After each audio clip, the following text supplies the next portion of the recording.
Hey there, movie buffs! Welcome back to the Screen Review. Today, we're diving into the adrenaline-pumped, darkly comedic world of Novocaine, the latest action comedy that dares to ask, what happens when you can't feel pain, but life still hits hard?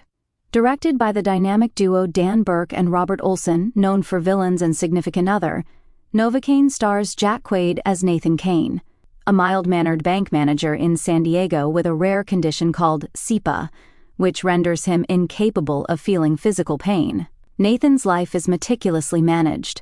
Timers to remind him of basic needs, a liquid diet to prevent accidental injuries, and a home padded like a toddler's playroom. His world is turned upside down when his colleague and crush, Sherry Margrave, played by Amber Midthunder, is taken hostage during a bank robbery gone awry. Fueled by determination and his unique condition, Nathan embarks on a perilous rescue mission.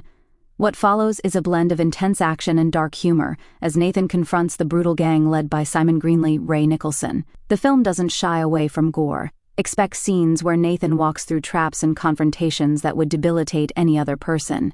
Yet, it's this very premise that delivers both the film's most thrilling and comedic moments. Critics have had mixed feelings.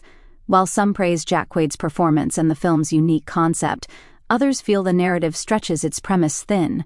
The Guardian mentions that the film runs out of steam, much like its battered protagonist. Despite its flaws, Novocaine offers a fresh take on the action comedy genre, blending physical comedy with high-stakes drama. It's a testament to how a unique condition can become a superpower in the most unexpected ways.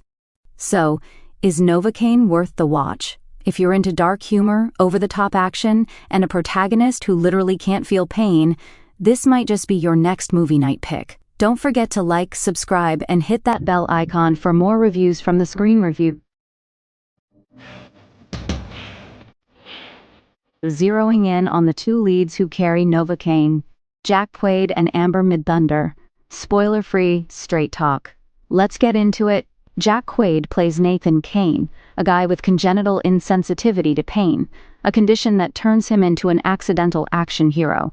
Quaid leans all the way into the physicality of the role. He's constantly bruised, bloodied, stitched up, yet plays it with this dry, almost tragic deadpan that keeps things grounded. It's not just slapstick. Quaid gives us a character who's numb physically but clearly not emotionally.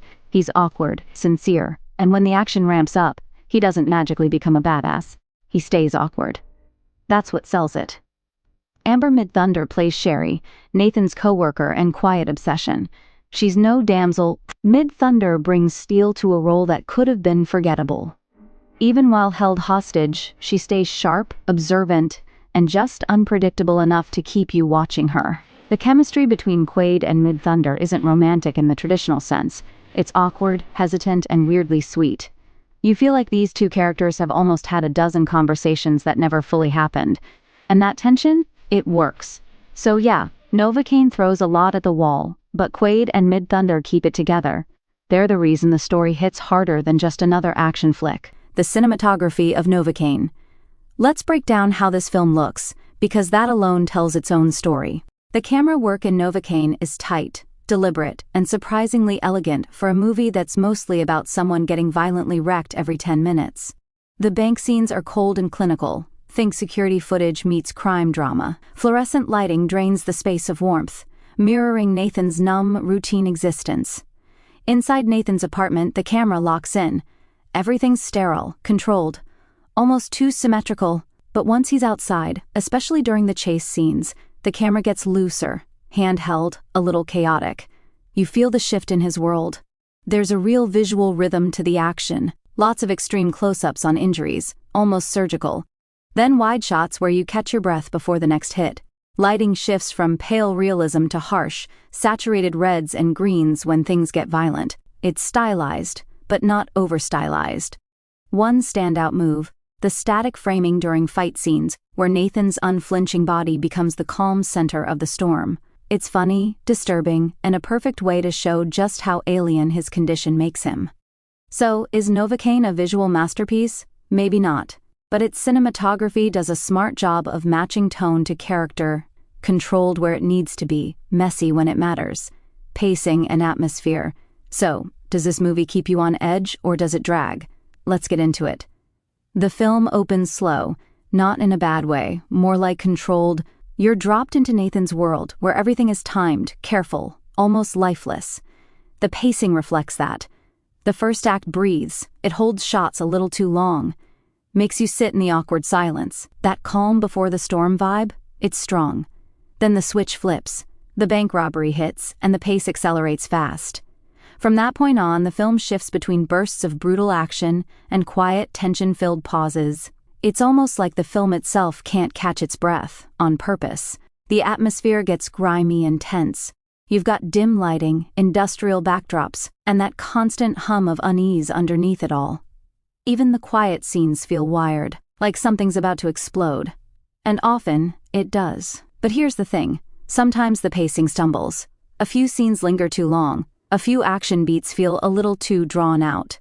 It's not a deal breaker, but you feel it, especially in the middle stretch. Bottom line, Novocaine knows how to build mood. It creates a world that's quiet, off-kilter, and ready to explode at any moment. And while the pacing isn't perfect, the atmosphere keeps you locked in. Let's talk rewatchability. Novocaine, fun on the first go, but does it hold up the second time around? Short answer, kind of, but not really. On your first watch, Novocaine delivers. The concept is fresh, Jack Quaid is entertaining, and the movie knows how to throw you curveballs. The pacing is decent through most of it, and the balance of action and dark comedy keeps things moving. But here's the deal, the third act drags. It starts to feel like the film's burning out, repeating beats you've already seen. And once you know how it plays out, going back doesn't offer much new. There's not a ton of depth to revisit, no hidden subtext, no big twists that hit harder the second time. It's a one-lane ride, fun while it's fresh, but on rewatch, that charm wears thin fast. Bottom line, Novocaine is a solid one-time watch. If you're in the mood for something weird, violent, and offbeat, it delivers. But don't expect it to get better the second time. You've seen the trick. It doesn't hit as hard twice. After all of that, my take on Novocaine is that it is a pretty unique, fun action comedy that lags a little in the final act. The first two acts are a fast-paced, charming, and well-acted ride that is ultimately held back by the final third. The performances are solid, it is a well-shot film with so-so pacing, but also is not the most rewatchable film. I'm feeling a strong 6 on Novocaine. But hey, those are just my thoughts. What are yours?